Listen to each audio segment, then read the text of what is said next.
apa kabar Anda semua? Kembali berjumpa dengan saya, Ersbun Arif, dari Forum News Network, bersama dengan Bung Rocky Gerung. Bung Rocky, seperti kita sebut-sebut kemarin kan ini memang pekan-pekan politik, tapi bisa kita juga sebut sebagai pekan Puan Maharani. Ya, saya ucapkan selamat berjumpa atas nama bangsa Indonesia. Iya, nah itu tadi yang Anda sebut kemarin. Jadi ketika dia rupanya menjadi inspektur upacara ya, Hari Kesaktian Pancasila, dia membacakan teks pidatonya, dia mengatasnamakan sebagai atas nama bangsa Indonesia Dr. Honoris Causa Puan Maharani.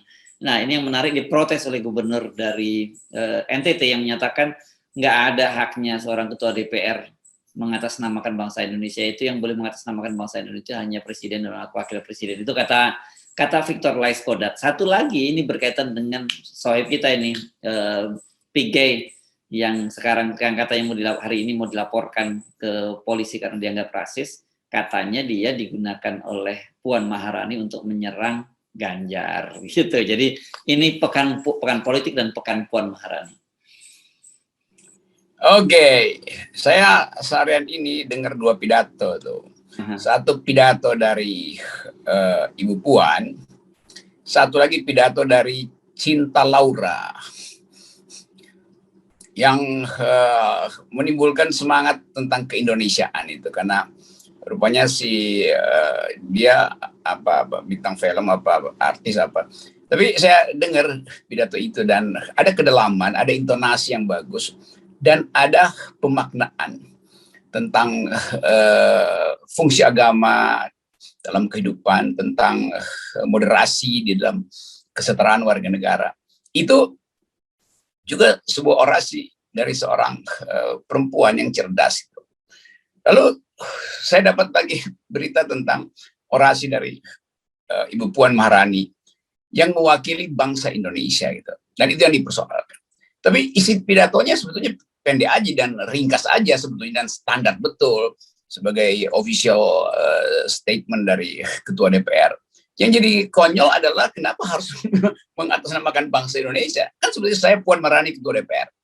Jadi pemahaman kita tentang kemampuan seseorang tampil di publik juga mulai kita meragukan apakah orang-orang yang tampil di publik ini paham tentang kedudukan dia itu, atau memang dia kurang mampu untuk menampilkan kedirian dia, sehingga mesti di backup dengan sinyal-sinyal tambahan-tambahan atribut itu. Apalagi disebut sebagai Dr. Honoris Causa, dia menyebutkan diri sendiri gitu. Hal yang sebetulnya nggak diperlukan karena ini forum DPR, bukan forum akademis untuk menyebutkan gelar itu. Jadi kelihatan bahwa feodalisme memang tumbuh di dalam PDIP itu, dan itu yang justru membahayakan kesehatan demokrasi kita. Atas nama bangsa, iya mungkin Ibu Puan mungkin teringat pada Bung Karno, tetapi itu kan bawah sadar yang kemudian bisa kita analisis tuh ada apa sebetulnya. Nah itu sebetulnya satu paket juga dengan Ibu Risma yang memamerkan arogansi itu juga ada sedikit arogansi atas nama bangsa Indonesia, itu arogansi itu. Dan Bu Risma juga barusan kader PDIP juga memamerkan arogansi. Kendati udah ada semacam maaf-maafkan, ya tentu saja harus ada relaksasi, pasti harus ada maaf-maafkan itu.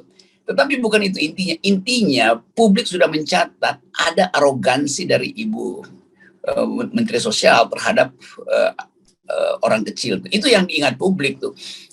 Bahwa kemudian terjadi cooling down, ya itu yang kita inginkan. Tapi damage has been done itu, namanya. Hal yang buruk udah terjadi duluan. Ya. Tadi Anda menyebut di bawah sadar itu, saya jadi agak tergelitik nih. Apakah di bawah sadar ini orang-orang PDI ini mereka sudah memiliki negara ini, gitu, sehingga bisa mengatasnamakan atas nama bangsa gitu. Saya sempat tanya juga ketika tadi mendapat kiriman video atas nama bangsa itu. Gue jadi di atas namain deh ini jadinya kan gitu. Jadi kan mestinya ada semacam protokol, aturan protokoler yang harus dihafal mati oleh Ibu Puan sebagai ketua DPR. Dia bahkan hanya speaker dari DPR gitu kan. Dan itu prinsipnya dia bukan ketua dalam pengertian ada hierarki, enggak, dia cuma juru bicara DPR. Kalau di luar negeri ya udah Speaker of the House atau apa istilahnya itu. Ya. Jadi dia itu kedudukannya setara dengan anggota DPR dari partai yang paling kecil pun, karena sama-sama mewakili yang disebut representasi dari kepentingan rakyat itu. Memang PDIP partai besar, tapi tidak dengan sendirinya dia menjadi partai yang berkuasa di DPR tuh. Kalau ada pemungutan suara iya, tapi ini adalah ofisial kenegaraan. Mestinya dia katakan saya sebagai ketua DPR, dan paling bagus dia terangkan bahwa fungsi dia sebagai ketua DPR adalah menyuarakan kepentingan rakyat gitu. Kalau dia bilang atas nama kepentingan rakyat itu lebih masuk akal, tapi atas nama bangsa Indonesia itu langsung teringat bahwa itu adalah teks proklamasi, berarti ada proklamasi kedua dibacakan. Juga gelar-gelar tadi yang kita singgung ya, sebenarnya gelar-gelar akademis semacam itu kan harusnya tempatnya juga di ruang-ruang akademis gitu ya. Tapi kelihatannya orang dengan bangga menyebut tadi, karena saya juga melihat bahwa Puan menyebut, Ibu Puan menyebut dirinya Dr. Honoris Causa Puan Maharani. Oke, saya bilang saya jadi speechless deh mau ngomong jadinya. Karena itu kalau dia bilang Puan Maharani terus salah ejas atas nama bangsa, mungkin orang masih anggap oh ya itu kesalahan kecil. Tapi ini dokter tapi salah, kan itu paradoksnya di situ kan. Apalagi honoris causa itu di atas dokter yang biasa. Karena itu penghargaan justru datang dari komunitas yang menganggap dia punya kemampuan sebagai dokter, sebagai akademisi unggul gitu kan. Itu kan jadi keunggulan dia akhirnya dibatalkan oleh kekonyolan dia juga tuh, yaitu mengatasnamakan bangsa. Tapi saya nggak anggap ini terlalu serius, karena ya, Mbak Puan pasti tergelincir aja tuh. Saya cuma menduga bawah sadarnya yang muncul kan. Kalau bawah sadar muncul itu artinya ada problem psikologi kan, jadi bukan kesengajaan letter-let lah itu. Tapi kalau diprotes oleh Pak, siapa yang protes Pak? Yang dari Nasdem ya? Victor Laiskodat, Gubernur NTT. Ya itu baru kita mulai melihat, oh itu ada Nasdem agak kritis pada PDIP, ada sesuatu mungkin di belakangnya. Justru itu yang menarik itu kan, karena yang bereaksi pertama adalah Pak Victor Laiskodat. Ya. Oke, nah sekarang kita cerita tentang Puan yang kedua. Tapi ini tidak langsung melibatkan Puan, tapi lebih pada dipicu oleh Natalius Pigai yang dia dianggap menyerang Ganjar Pranowo dan Pak Jokowi, dan kemudian orang menghubung-hubungkan bahwa dia dapat uang suap dipakai oleh Puan, dibayar 5 miliar untuk menghancurkan kredibilitas Ganjar. Nah ini saya kira jadinya rivalitas antar dua orang ini makin terbuka gitu ya, Bung Rocky. Selama ini kelihatannya Ganjar juga sudah tidak mau mencoba nutupi lagi gitu. Iya, ini yang ajaib dilaporin lagi ya Natalius Pigai untuk hal yang kan ini komunikasi politik biasa untuk saling memberi kritikan. Ya tentu aja Pak Pigai mesti bilang Ganjar yang dari Jawa Tengah. Ya karena mau ingatkan ada banyak Ganjar, jangan-jangan Ganjar yang lain yang dimaksud. Jadi beliau Pigai ini teman kita justru mengeksplisitkan Ganjar yang adalah Gubernur Jawa Tengah. Pak Jokowi yang datang juga dari provinsi yang sama kan. Kan itu biasa aja, mana ada rasialisme di situ, nggak ada rasialisme di situ. Saya tiap kali kritik Ganjar, terus nanti dianggap saya dikasih duit juga oleh Puan. Sekarang saya kritik Puan, dianggap dikasih duit juga oleh Ganjar. Jadi gue dapat 2 kali nih. Dan gue bagi-bagi macam bom. Iya. Oke, nah ini kan justru yang kita soroti, kita sih ketawa ya, bukan kita prihatin, karena orang seperti Pigai nggak mungkin dia rasialis, dia jadi korban rasialisme, yes gitu.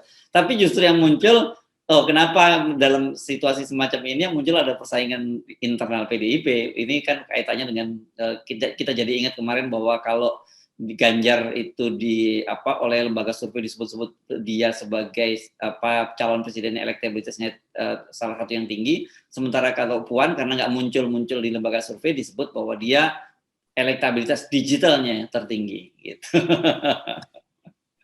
Kita akhirnya masuk di dalam cara menonton politik. Kan politik harus ditonton dengan kegembiraan, dengan satir, sindir menyindir tuh. Jadi waktu kita masuk di dalam sebetulnya nih minggu politik atau bulan politik atau tahun politik, ya biasakan aja kupingnya, nggak usah terlalu anggap wah itu digaji, ya mau digaji mau nggak digaji itu bukan urusan yang utama lah. Yang penting kita kasih kritik tuh pada penampilan Ganjar, juga pada penampilan Puan. Kan Pigai juga kritik Puan, Pigai kritik Ganjar. Jadi bagaimana logikanya tuh? Dan tiba-tiba orang mencari keuntungan dengan menonjok pertama Pigai, karena Pigai juga kritik pada Pak Jokowi itu. Mungkin kalau Pak Jokowi nggak disangkutkan di situ ya Pigai aman-aman aja. Tapi kan memang Pigai menyebutkan dari Jawa Tengah adalah Jokowi dan Ganjar. Dan itu memang ya itu satu cara yang memungkinkan kita menganggap bahwa ya memang Ganjar di backup oleh Jokowi kok, apa yang salah di situ, faktanya begitu tuh. Lalu kubu Ibu Ganjar mulai resah gitu. Lalu dicari akal tuh supaya nanti akan dipojokkan dulu Pigai. Baru belakangan kita lihat duel antara Ganjar dan Puan. Padahal sebetulnya tanpa Pigai pun Ganjar dan Puan itu udah berseteru, nggak ada apa lagi. Ya. Oke. Jadi kita nikmati saja ya persetujuan mereka ini, bahwa kemudian Bung Pigai itu ikut dibawa-bawa, itu lain persoalannya. Tapi kita jangan teralihkan fokus kita bahwa memang ada rivalitas antara kedua orang ini. Gitu. Iya, kita mesti fokus di situ. Tuh Pigai juga pasti gembira-gembira aja tuh, karena dia anggap bahwa oke, ini hanya untuk memastikan bahwa berkelahi nggak sih mereka berdua tuh. Ganjar dan Puan ternyata betul. Jadi Pigai sebetulnya anggap aja semacam kertas litmus untuk mengukur pH atau keasaman atau kebasaan politik antara Ganjar dan Puan, dan di dalamnya ada Jokowi yang jadi itu trilateral antara PDIP dan PDIP semua kan di situ. Ya.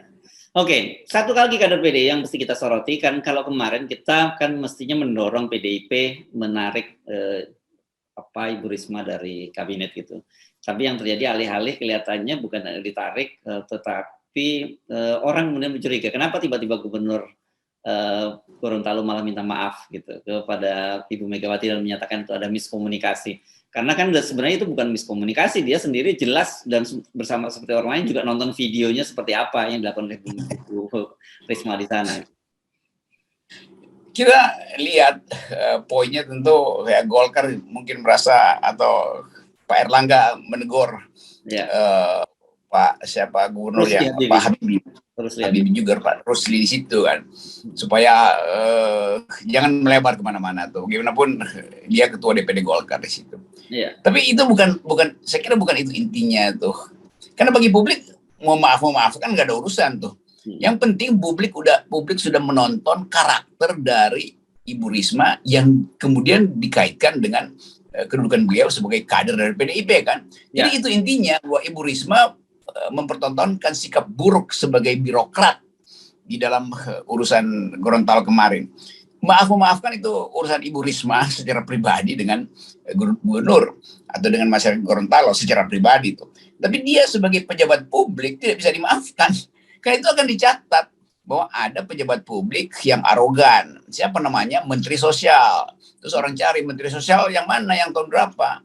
Oh, yang periode sekarang. Oh, namanya Risma. Kan begitu catatan kita kan. Kita nggak bisa memaafkan perilaku politik pejabat publik. Yang bisa dimaafkan adalah individunya yang memang harus saling memaafkan. Tapi catatan itu nggak membersihkan watak Ibu Risma sebagai orang yang memang suka ngamuk. Jadi kita tunggu aja sebetulnya kalau itu terjadi pemaafan, maka Ibu Risma berubah karakternya kan. Ya.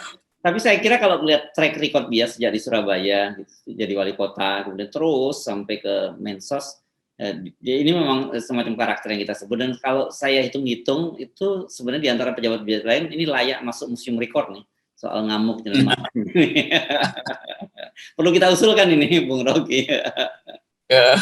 Pak Haji Suprana tuh. Ya. Bagus juga, karena keunikan itu justru kita tangkap kan. Kan record di dalam sejarah bukan cuma bagian-bagian yang cemerlang, juga bagian yang gelap juga jadi record kan. Di Museum Madame Tussauds itu juga dicatat tokoh-tokohnya, ada patung lilinya di situ, baik yang bagus maupun yang buruk. Tapi sekali lagi, soal-soal semacam ini nggak bisa segera diselesaikan antara dua orang, itu selesai. Seolah-olah kalau udah diselesaikan antara Ibu Risma dan Pak Gubernur, termasuk juga pegawai yang dibentak Bu Risma itu, maka nggak boleh lagi minta Ibu Risma mundur. Nggak bisa. ini adalah dua hal. Hal pertama, mendinginkan suasana, itu udah terjadi dengan maaf-maafkan lewat WA. Ya. Tapi hal yang lebih penting adalah catatan sejarah tentang perilaku seorang birokrat. Itu yang mesti jadi dasar untuk tetap dimintakan untuk di reshuffle. Kan itu intinya kan? Ya. Oke. Saya kira ini pekan-pekan politik ini masih akan terus berlanjut, dan situasi ini kan sudah kita prediksi sejak awal gitu ya, Bung Rocky, bahwa ketika terjadi pembusukan di sana sini, itu akan bermunculan satu persatu, dan kita melihat salah satu, saya kira apa yang dilakukan oleh Bu Risma itu, kemudian apa yang dilakukan oleh Puan dan sebagainya, ini adalah bentuk-bentuk dari semua hal yang kita prediksi adanya pembusukan di berbagai sektor tadi. Ya, secara tidak sengaja kita dapat data tambahan bahwa memang terjadi pembusukan.